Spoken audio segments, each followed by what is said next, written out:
সম্মানিত ভিউয়ার্স, আসসালামু আলাইকুম। আজকের ভিডিওতে আমি শামুন আজমল বারী আপনাদের সকলকে স্বাগত জানাচ্ছি।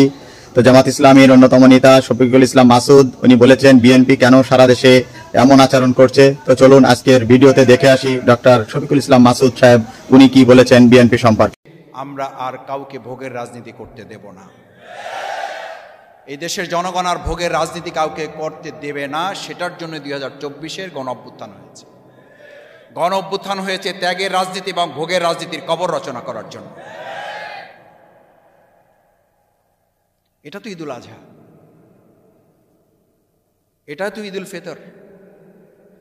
আপনার জন্য খাবার হালাল ছিল, আপনি খান নাই। আপনার সবচেয়ে প্রিয় পশুটাকে আপনি কোরবানি করেছেন, আনন্দের সাথে করেছেন, এবং যে যত বড় করতে পেরেছেন সে তত বেশি আনন্দ করেছেন। তাহলে যে যত বড় করেছেন সে তত আনন্দ করেছেন। তাহলে যে যত বড় দল তার তো এখন তত বড় কোরবানির জন্য নিজেকে প্রস্তুত করার কথা। কিন্তু আমরা তার বিপরীতে দেখি যে যত বড় দল তত বড় চাঁদাবাজিতে ব্যস্ত হয়ে পড়েছে।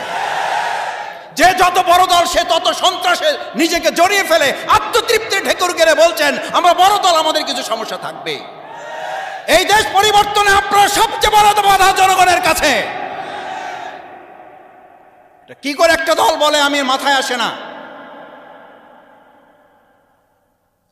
টকশোতে টেলিভিশনের সামনে আত্মতৃপ্তির সাথে আমি বলছি, আমার পাশে বসে সহ আলোচক দ্ব্যর্থহীন কণ্ঠে বলছে, তার কোনো অনুতপ্ত নাই, কোনো অনুশোচনা নাই, কোনো প্রতিক্রিয়া নাই।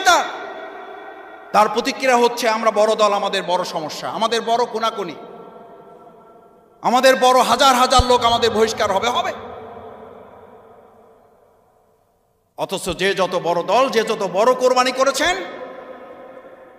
তত তো সে বেশি আনন্দ করেছে।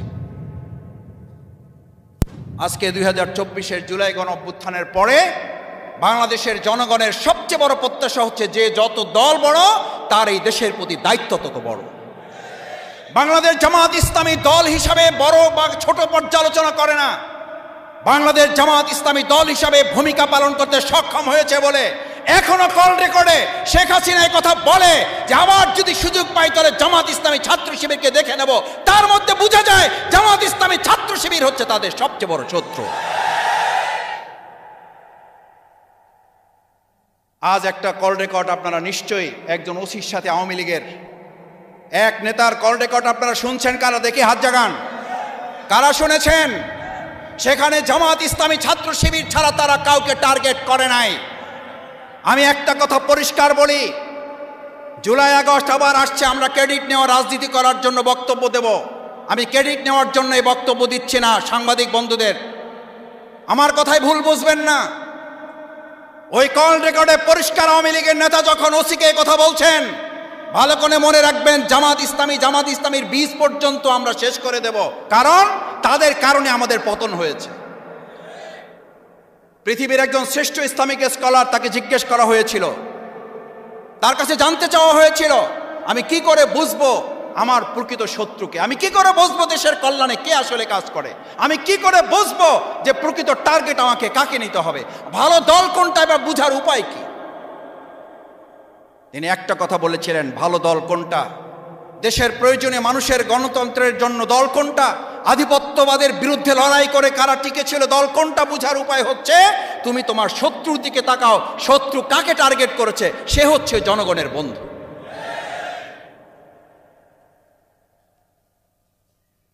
জনগণের ভোট ছাড়া আর একজন স্বরাষ্ট্রমন্ত্রী হয়েছিলেন, সেই লোকে এখন কোথায় কোথায় বসে বক্তৃতা দিচ্ছে। সেও বলতেছে যে সুযোগ পাইলে জামাত ইসলামী ছাত্র শিবিরকে দেখে নেব। আমার কাছে ভালো লাগে, আমি ছাত্র জীবনে এই প্রেস ক্লাবে উল্টা পাশে, আপনারা সবাই চেনেন, এটা আজকের কথা না, 2006 সালে ইসলামী ছাত্র শিবিরকে আমাদের পার্শ্ববর্তী রাষ্ট্রের বক্তব্য অনুযায়ী বলা হলো ইসলামী ছাত্র শিবির 1 নম্বর সংগঠন। কয় নাম্বার? 1 নম্বর। পরের দিন আমাদের প্রোগ্রাম ছিল প্রেস ক্লাবে, আমাকে এসে টেলিভিশনের সাংবাদিকবৃন্দ ধরছে, ভাই প্রতিবেশী রাষ্ট্র আপনাদেরকে 1 নম্বর সংগঠন বলছে, এই হিসেবে ছাত্র শিবিরের কেন্দ্র হিসেবে এসে আপনার মন্তব্য জানতে চাই। আমি বসা ছিলাম, একটু ঢিলাঢালা বসা ছিলাম, এই ঢিলাঢালা বসা থেকে বুকটা টান করছে। টান করে আমি বললাম, ভাই আলহামদুলিল্লাহ, আল্লাহ শুকরিয়া আদায় করছি, কৃতজ্ঞতা প্রকাশ করছি ওই আল্লাহর দরবারে সিজদা অবনত চিত্তে। কারণ শেরেবাংলা ফজলুল হকের এলাকার মানুষ, আমি বরিশালের লোক। শেরেবাংলা ফজলুল হক এখন থেকে বহু বছর আগে বলে গেছে, ওই আধিপত্যবাদী রাষ্ট্র যতক্ষণ তোমাকে বন্ধু বলবে ততক্ষণ বুঝতে হবে তুমি ভুল পথে আছো, আর যতক্ষণ তোমাকে রং পথে আছো, তোমাকে শত্রু টার্গেট করবে, ততক্ষণ বুঝতে হবে তুমি ঠিক পথে আছো। আমার পার্শ্ববর্তী রাষ্ট্র আমাকে 1 নম্বর তালিকায় রেখেছে, তার মানে এদেশের জনগণের প্রিয় বন্ধুত্বের তালিকায় জনগণের সংগঠন হিসাবে জামাত ইসলামী ছাত্র শিবির কাজ করতে সক্ষম হয়েছে।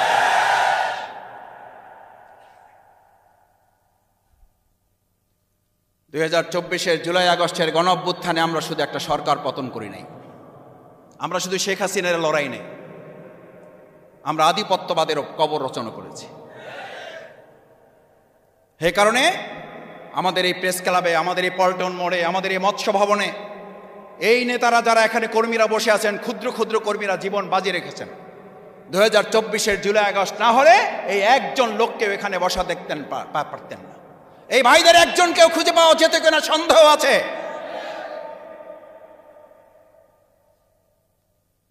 জীবন বাজি রেখে তারা এখানে পল্টন মোড়ে এসেছে, জীবন বাজি রেখে মৎস্য ভবনে এসেছে।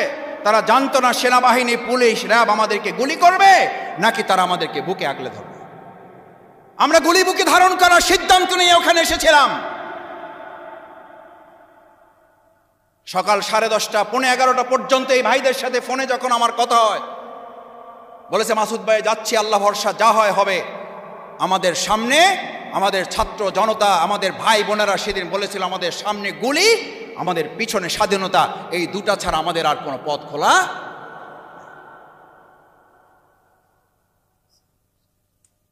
সম্মানিত ভাই এবং বন্ধুগণ, আমাদের এই প্রিয় মাতৃভূমি বাংলাদেশের জন্য আজকের এই যে প্রেক্ষাপট তৈরি হয়েছে, এই প্রেক্ষাপটে মানুষের চাহিদা কি? এই প্রেক্ষাপট কেন তৈরি হয়েছে? তৈরি হয়েছিল আমরা গোলামির জিনজির থেকে মানুষকে মুক্ত করতে চেয়েছি। এই গোলামি শুধুমাত্র পার্শ্ববর্তী রাষ্ট্রের গোলামি নয়, এই গোলামি কোনো একটা দলের গোলামি থেকেও মানুষকে মুক্ত করার জন্য দেশে মানুষ জীবন দিয়েছে। পরিবারতন্ত্র থেকে মানুষকে মুক্ত করার জন্য দেশে মানুষ জীবন দিয়েছে। কিন্তু এখন আমরা শুনি আমরা বড় দল, আমরা বড় দল, এই কথা আমি বললে তা আমরা তাহলে ছোট সময় কি কবিতা পড়ছি, কবিতার লাইন চেঞ্জ করতে হবে। ওই কবি জীবিত থাকলে তাকে তো এখন ওই কবি বলতো যে ভাই আমি ভুল করছি। নিজেকে যে বড় বলে বড় সেই নয়, লোকে যাকে বড় বলে বড় সেই হয়। এই কবি জীবিত থাকলে এখন আমাদের বক্তৃতা শুনলে হার্ট ফেল করত। এই কবি জীবিত থাকলে এখন বলতে ভাই আমি কবিতা লিখে ভুল করছি, আমারে মাফ করে দেন ভাই। আপনাদের মতো এই জাতি যে এই দেশে আছে, এই জাতির জন্য এই কবিতা না, এই কবিতা অন্য দেশের জন্য। মাপ চাইতো না, চাইতো না। কি অদ্ভুত একটা ব্যাপার। আমরা বড় দল, আমরা এটা চাচ্ছি, এটা হবে, আমরা এটা করতে চাই, এটা করতেই হবে। আরে ভাই এইটা করতে হবে, আমরা বড় দল। এই কথা তো ওবায়দুল কাদের বলতে বলতে তো লঙ্গি ছাড়া পালাইতে বাধ্য হয়েছে। এই কথা বলতে বলতে তো শেখ হাসিনা তার পরিবার ছাড়া আর কাউকে নিতে পারে নাই। এই পরিবারতন্ত্র আমাদেরকে এই কথা শিক্ষা দিয়েছে। এরপর পরিবারতান্ত্রিক একটা ব্যবস্থায় দেশ কিভাবে পরিচালিত হয়। যেই শেখ হাসিনা 3 দিন আগে তার পরিবারকে ক্ষুদ্র মেসেজ দিছে না, দেয় নাই? কি মেসেজ দিছে? যে তোমরা ছাড়া বাকি কে কোথায় যাবে ওই ডোন্ট কেয়ার দেয়ার, আমি এটা পরোয়া করি, এটা নিয়ে চিন্তা আমার দরকার নাই, তোমরা পালাও, তোমরা পালাও। পরিবারতন্ত্রের রাজনীতি আগামী দিনেও যদি আমি করি তাহলে আমাকে মনে রাখতে হবে ওই পরিবার আমাকে ফালিয়ে এই জনগণকে ফেলে রেখে তারাও হয়তো পালিয়ে যাবে। কারণ ওটা পরিবারতন্ত্রের রাজনীতি, ওটা জনগণের রাজনীতি নয়। শিক্ষা নিতে আর কত লাগে? বাংলাদেশের মানুষ কবে শিক্ষা নেব? আমরা কবে শিক্ষা নেব? আমি এই কথা বলে বারবার আবার বলছি, আমরা ফেসিবাদের উত্থানের জন্য এই কথা বলছি না, আমাদের বিভেদের ঐক্য তৈরি করার জন্য আমরা এটা বলছি না, ঐক্যের বিভেদ তৈরি করার জন্য এটা বলছি না, আমাদের সতর্ক করার জন্য কথা বলতে হবে। বাংলাদেশ জামাত ইসলামীর নেতৃবৃন্দ জানতেন তার ফাঁসি হবে, জানতেন তাকে হত্যা করা হবে, জানতেন তাকে শহীদ করা হবে, মীর কাসেম আলী মিন্টুকে জানিয়ে দেওয়া হয়েছিল আপনি দেশে ফিরলে আপনাকে হত্যা করা হবে। তিনি এই কথা বলতে পারতেন, দেশের পরিস্থিতি ভালো হোক তারপর দেখি আমি আসতেছি। তিনি এই কথা বলতে পারতেন, তোমরা যারা আছো আপাতত আমার প্রতিষ্ঠান দেখা রাখো, কারণ আমার নিরাপত্তা আগে, সেফটি ফার্স্ট, আমার নিরাপত্তা আগে।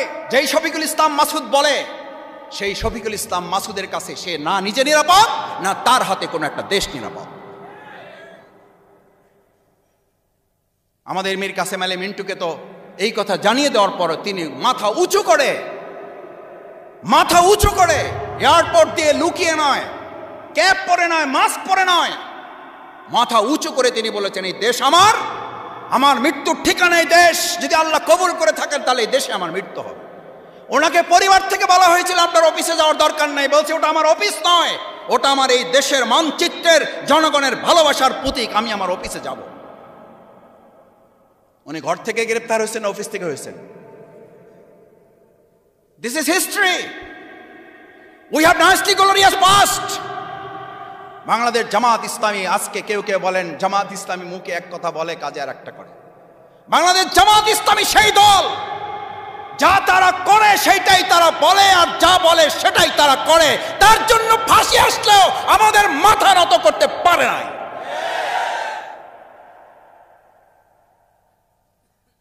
এটা আমাদের অহংকার, এটা আল্লাহর পরে ভরসা করে আমরা এই কথা আমরাই শুধু বলতে পারি। আমাদের মতো ছোট মানুষদেরকে বলা হয়েছিল পার্শ্ববর্তী রাষ্ট্রের সাথে সম্পর্ক রক্ষা করা চলেন, মামলা হামলা নির্যাতন রিমান্ড কিছুই থাকবে না, আজকে বাড়ি চলে যেতে পারবে। সেই অফিসাররা নিশ্চয়ই এখনো জীবিত আছেন। অমুক দলের সাথে জোট ছাড়েন, জোটের সাথে থাকতে হবে না, আপনারা আপনাদের মতো করে কাজ করেন, আপনাদেরকে কাজ করার সুযোগ দেওয়া হবে, আপনাদেরকে মিছিল করার সুযোগ দেব, জোট থেকে বেরিয়ে আসেন। আমরা জনগণের সাথে জোটের সাথে আমরা বেইমানি করি নাই। আমরা রিমান্ড নির্যাতন নিপীড়ন সহ্য করেছি, কারাগারের জুলুমের পর জুলুমের শিকার হয়েছি। আমার সামনে দিয়ে আমি বের হয়ে সাংবাদিক বৃন্দকে জিজ্ঞেস করেছিলাম, আমি কোর্টে গিয়ে আমার সাংবাদিক ভাইদের কাছে অনুনয় বিনয়ের সাথে জানতে চেয়েছিলাম, তখন আমার ভাইয়েরা আচ্ছা বলতে পারেন আমি শফিকুল ইসলাম মাসুদ তখন ঢাকা মহানগরীর কেবলমাত্র সহকারী সেক্রেটারি হয়েছি, কেবল সহকারী সেক্রেটারি হয়েছি। আমার সামনে দিয়ে আমার বড় বড় অন্যান্য দলের নেতৃবৃন্দ জেল থেকে বেরিয়ে যায়, আমাকে জিজ্ঞেস করে মাসুদ তোমার জামিন হয়েছে? আমি বললাম আমার জামিন হয়েছে 2.5 বছর হয়ে গেছে। কয় বছর? 2.5 বছর হয়ে গেছে। জামিন হয়েছে 2.5 বছর, আমি বের হতে পারি না। বলছে মাসুদ তোমার সমস্যা কি? আমার সিনিয়র নেতা, অন্য দলের আদর করতেন, স্নেহ করতেন, একসাথে খাইছি, ছেলে বসছি, চা খাইছি, আড্ডা দিছি, গল্প করছি, রাজনৈতিক আলোচনা করেছি। ওনাদের কেউ কেউ আমাকে বলতেন মাসুদ বের হওয়ার কিছু পলিসি আছে। আমি বললাম ভাই পলিসি তো আমার জানা নাই। বলছে এগুলো গেটে আলোচনা করে হবে না, এগুলো বাইরে আলোচনা করতে বলো। আমি তখন বুঝে গেছি কি আলোচনা করতে হবে। এটা আলোচনা নয়, এটা হচ্ছে সমঝোতা করা, আত্মসমর্পণ করা। বাংলাদেশ জামাত ইসলামী আত্মসমর্পণ করে নাই। ডিবি অফিসে যখন আমাকে ছেড়ে দেওয়া হবে, আমাকে শুধু আমাদের বহু নেতৃবৃন্দকে, পরিবারের লোকদেরকে ডাকা হয়েছে, আমার পরিবারকে ডাকা হয়েছে। আমি মিন্টু রোড দিয়ে যতবার পার হই, 2-1 সময় পরিবার সাথে থাকে, ডানে তাকাইয়া বলে যে এইটা সেই জায়গা। আমাকে সাদা কাগজ দিয়ে বলছে এখানে লেখেন আপনার স্বামী বের হওয়ার পর আর রাজনীতিতে যুক্ত হবে না। লেখেন আপনার স্বামী এখান থেকে বের হওয়ার পর দেশ থেকে বাইরে চলে যাবে, আমরা নিরাপদে তাকে পার করে দেব। আমার পরিবার সাথে আইনজীবীরা ছিলেন। আমি এটা বলছি, যারা বলেন বাংলাদেশ জামাত ইসলামী, ইসলামী ছাত্র শিবির কি আন্দোলন করেছে, জনগণের কি ভূমিকা পালন করেছে, কত বড় দল, সেই জায়গায় তাদেরকে একটু স্মরণ করিয়ে দেওয়ার জন্য আমরা শুধু আন্দোলন করি নাই, আমরা শুধু ত্যাগ কোরবানি রাজনীতি করি নাই। আমাদের ভাই বোন, আত্মীয় স্বজন, বন্ধু বান্ধব, আমাদের সহযোগী শুভানুধ্যায়ী প্রত্যেকে আমাদের সাথে আন্দোলনে একজন কর্মী হিসাবে শুধু নয়, একজন যোদ্ধা হিসাবে ময়দানে ভূমিকা পালন করেছে। সাদা কাগজ ছুঁড়ে ফেলে দিয়ে বলেছিলেন আমার স্বামী 2.5 বছর হয়েছে, জামিন হয়েছে, তাকে বের হতে দিচ্ছেন না। জামিন হয়েছে, গেট থেকে ধরে নিয়ে আপনারা মিন্টু রোডে নিয়ে আসছেন। এখানে আবার আমাকে লিখিত দিতে বলছেন। আমার স্বামী আমাদেরকে আগেই জানিয়ে রেখেছে, প্রয়োজনে জেলখানায় আমার মৃত্যু হবে, তারপরও কারোর সাথে আন্ডারস্ট্যান্ডিং করে এখান থেকে আমার বের হওয়ার প্রয়োজন নাই। কারণ আদ-দুনিয়া সিজনুল মুমিনিন ওয়া জান্নাতুল লিল কাফিরিন। আমি জেলখানায় বহুবার এই হাদিস মানুষের সামনে বলেছি, কারারক্ষীদেরকে বলেছি, ডিবির পুলিশদেরকে আমি এই হাদিস শুনিয়েছি। মিন্টু রোডে আমি আমার কারারক্ষী সহ আমাদের যারা ছিলেন মিন্টু রোডে আমার সাথে, আমি তাদেরকে ওখানে বসে হাদিসের দার্স পেশ করেছি। আমার ভাইয়েরা কোথায় যাবেন? দুনিয়াটা মুমিনের জন্য জেলখানা, আমি তো ছোট একটা জেলখানায় আছি, বের হয়ে বড় জেলখানায় যাব। আমার আইনজীবী, আমার শ্রদ্ধেয় আজকে দায়িত্বশীল প্রধান অতিথি অ্যাডভোকেট হেলাল ভাই মাঝে মধ্যে আমাকে সান্ত্বনা দিতেন, মাসুদ ভাই বের হয়ে যাবেন। আইনজীবী তো সান্ত্বনা দেওয়ার দায়িত্ব তার, আর দায়িত্বশীল হিসেবে তো দেওয়া লাগেই। আমি বললাম ভাই বের হয়ে কই যাব? কয় যে বাড়ি যাবেন। আমি বললাম ওটা তো বড় জেলখানা। আর দুনিয়া সিজনুল মুমিনিন, গোটা দুনিয়াটা যদি ইমানদার হন, গোটা দুনিয়াটা তার জন্য কি? জেলখানা। ও জান্নাতুল লিল কাফিরিন। সুতরাং আজকে যারা জামাত ইসলামীকে আবার নতুন করে জেল জুলুম নির্যাতন হামলা মামলা রক্তচক্ষু দেখাচ্ছেন, ঈদুল আজহা ঈদুল ফিতর থেকে ঈদ পূর্ব মিলাদে স্পষ্ট ঘোষণা দিয়ে দিচ্ছি, ত্যাগের রাজনীতির জন্য যাদের জন্ম হয়েছে, নির্যাতন হামলা মামলা গুলি রক্তচক্ষু দেখে জামাত ইসলামীকে এক সেকেন্ডের জন্য স্তব্ধ করা যাবে না। আমাদের জন্মই হয়েছে ত্যাগের জন্য, আমাদের জন্মই হয়েছে কোরবানির জন্য, আমাদের জন্মই হয়েছে স্যাক্রিফাইস ডেডিকেশনের জন্য। আমরা কোরবানির রাজনীতি পেশ করার জন্যই এই ময়দানে আমরা কাজ চালিয়ে যাচ্ছি। সুতরাং যারা ভোগের রাজনীতি করেন, ত্যাগের রাজনীতিওয়ালাদের সাথে পাঙ্গা নিতে আসলে ভালো হয়। কারণ আমরা মৃত্যুকে খুঁজে বেড়াই, আর যারা ভোগের রাজনীতি করা তার মৃত্যু থেকে পালিয়ে বেড়ায়। যারা মৃত্যুকে খুঁজে বেড়ায় তাদেরকে মৃত্যুর ভয় দেখিয়ে কোনো লাভ হবে না। আমাদের নেতৃবৃন্দ মৃত্যুকে ভয় পান নাই। আজকে বাংলাদেশ জামাত ইসলামী এই সমাজটাকে বদলাতে চায়।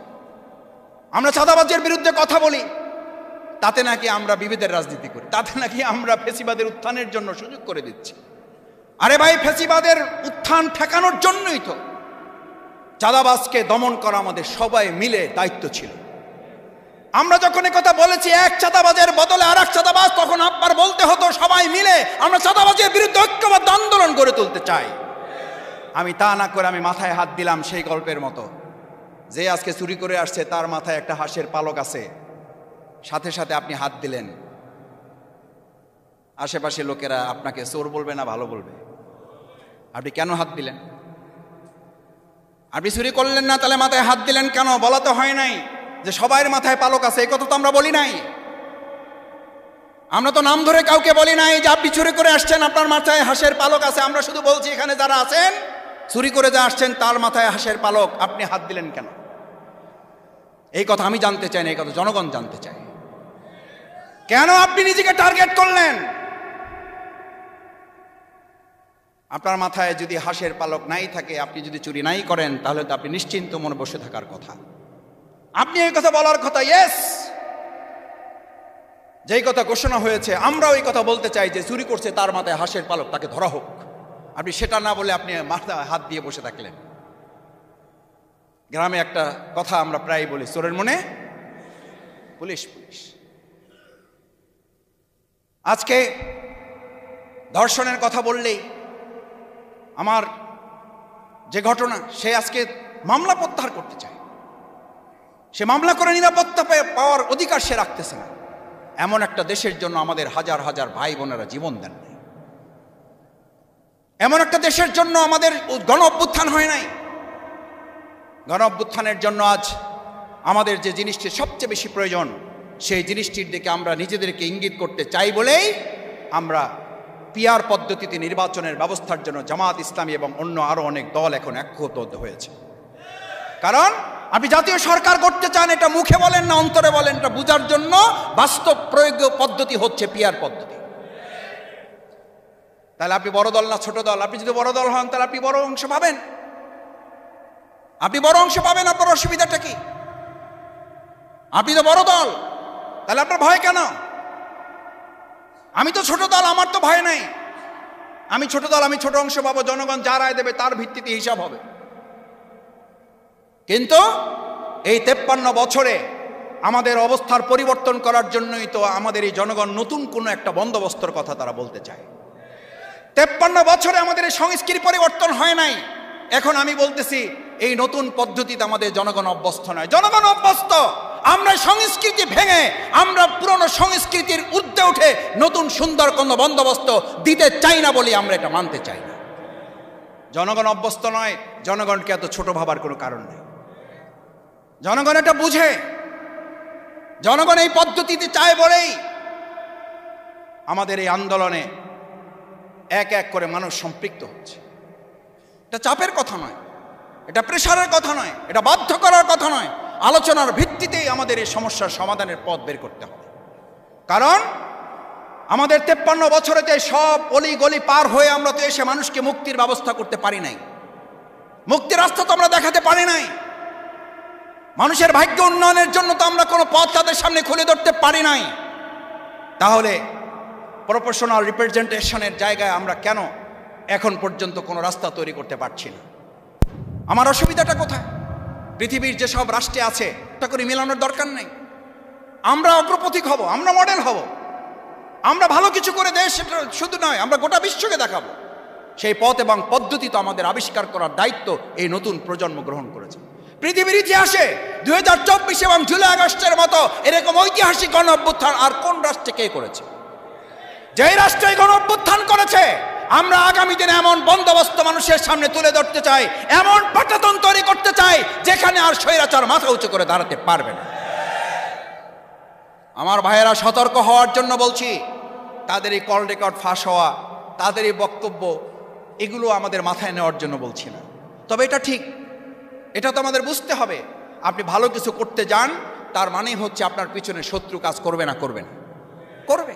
আপনাকে ভালো কিছু করতে দিবে না। এই ভালো কিছু করতে না দেওয়ার জন্যই আজকে আমাদের পিছনে যারা কাজ করছেন, আমরাও পরিষ্কার একটা কথা বলতে চাই, আমরা জনগণকে নিয়ে আগামী দিনে ভালো কিছু করার মধ্য দিয়ে বিগত দিনের 53 বছরের সমস্ত বস্তাপচা মানবরচিত মতবাদের পতন ঘটিয়ে সেখানে ইসলামের বিজয়ের আমরা সুনিশ্চিত করব। সুনিশ্চিত করা আমাদের দায়িত্ব। কারণ আমাদের সন্তানেরা স্লোগান দিয়েছিল, আমাদের ছাত্র জনতা স্লোগান দিয়েছিল, উই ওয়ান্ট জাস্টিস। জাস্টিস কোথায় পাওয়া যায়? জাস্টিস কে দিতে পারে? পৃথিবীতে জাস্টিস দিতে পারে শুধু ইসলাম, ইসলাম এবং ইসলাম। আমাদের দেশের সেই ইসলামের অনুশাসন, সেই ইসলামের ভিত্তিতে একটা কল্যাণ রাষ্ট্র প্রতিষ্ঠা করার জন্য বাংলাদেশ যে জামাত ইসলামী যে আহ্বান জানায়, এটা তো আপনি একজন মুসলিম হিসাবে এই আহ্বান আপনারও জানার দায়িত্ব ছিল। আপনি এটা করেন না, কিন্তু এটা বিরোধিতা করেন কি করে? আমি এই ওয়াজ করার জন্য এখানে আজকে দাঁড়াই নাই। আকিমুদ্দিন, আকিমুস সালাত, যে আল্লাহর নির্দেশে সালাত আদায় করি, ওই আল্লাহর নির্দেশিত আকিমুদ্দিন। আল্লাহর জমিন, আল্লাহর দিনকে বিজয় করো, আল্লাহর দিনের ভিত্তিতে সমাজ রাষ্ট্র পরিচালনা করো, তাহলে তোমাদের কারো দ্বারস্থ হতে হবে না।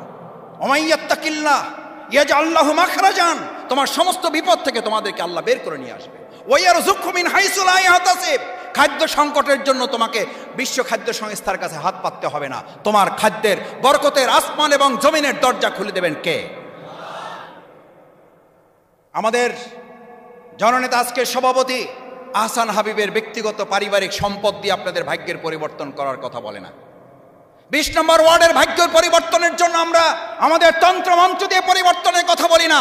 আমরা পরিবর্তনের কথা বলি সেই আল্লাহর ক্ষমতা, যেই আল্লাহ তাআলা 2024-এর জুলাই আগস্টের 10টা, 11টা, 11:30, 12টা পর্যন্ত আমরা জানতাম না কি হতে যাচ্ছে, কিন্তু যে আল্লাহ পরিবর্তন করে দিয়েছেন, ওই আল্লাহর বিধান কার্যকর হলে এই বাংলাদেশের ভাগ্যের পরিবর্তনও সেই আল্লাহ করে দিতে পারেন।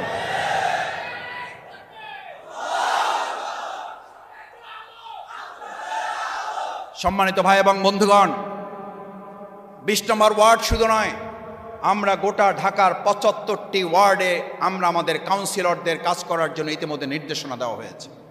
আমরা চাই আমাদের এই সৎ, যোগ্য, দক্ষ নেতৃত্বের মাধ্যমে আগামী দিনে আমাদের ঢাকাকে গোটা বাংলাদেশের একটা মডেল সিটি হিসেবে আমরা এটাকে উপস্থাপন করব। আমরা চাই আমাদের এখানকার 7টা আসন, এই 7টা আসনে ইতিমধ্যে বাংলাদেশ জামাত ইসলামী এখানে আমাদের পদপ্রার্থীদের ইতিমধ্যে মাঠে কাজ করার জন্য নির্দেশনা দেওয়া হয়েছে। তারা জনগণের কাছে যাচ্ছে, বিপুল উৎসাহ উদ্দীপনা নিয়ে আমাদের ভাইদের সাথে আমাদের জনগণ কাজ করার জন্য তারা একাত্মতা ঘোষণা করছেন। কারণ 53 বছর পর এখন এসে জনগণ বলছে আমরা এবার নতুন কিছু চাই। ভাই, নতুন কি পুরাতনকে আহ্বান জানায় না নতুনকে আহ্বান জানায়?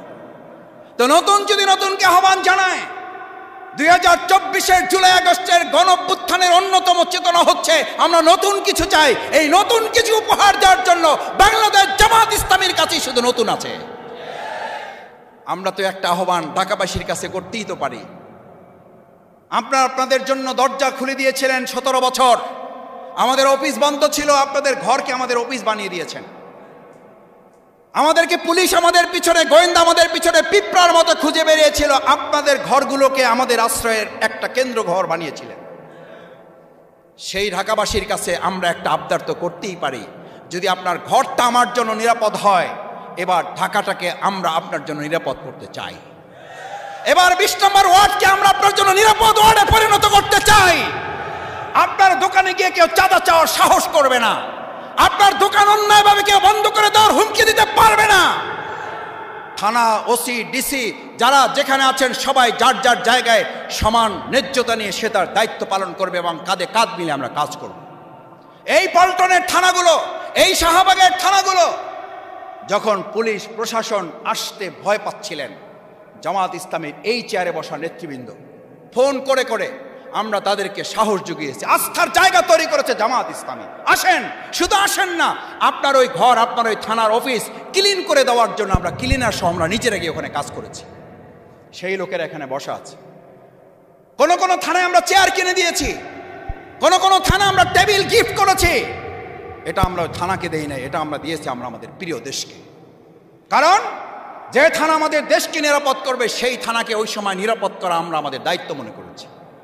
সুতরাং আজ এখানে আমার সামনে যারা উপস্থিত, আমরা আমাদের এই প্রিয় ঢাকা, আমরা আমাদের এই 20 নম্বর ওয়ার্ড সহ গোটা ঢাকা সিটি দক্ষিণ কর্পোরেশনকে আমরা যদি গোটা বাংলাদেশের মধ্যে মডেল করতে চাই, সেই মডেল করার একটা আহ্বান হিসেবে বাংলাদেশ জামাত ইসলামীর আহ্বান ঘরে ঘরে পৌঁছে দেওয়ার জন্য আমরা যারা আজকে এখানে এসেছি, নতুন করে কিছু করার সিদ্ধান্ত জামাত করতে পারে এই কথা বলে কি আমরা ঘরে ঘরে যাওয়ার জন্য প্রস্তুত আছি? সবাইকে আমরা পারবো ইনশাল্লাহ? আমরা কি সবাই রাজি আছি ইনশাল্লাহ? আল্লাহর জমিন, আল্লাহর দিন বিজয়কে আমরা রাজি আছি ইনশাল্লাহ? জুলাই অভ্যুত্থানে গুলির সামনে দাঁড়িয়েছি, প্রয়োজনে আবার গুলির সামনে দাঁড়াবো ইনশাল্লাহ। আল্লাহ তাআলা আমাদের হাতগুলা কবুল করুন।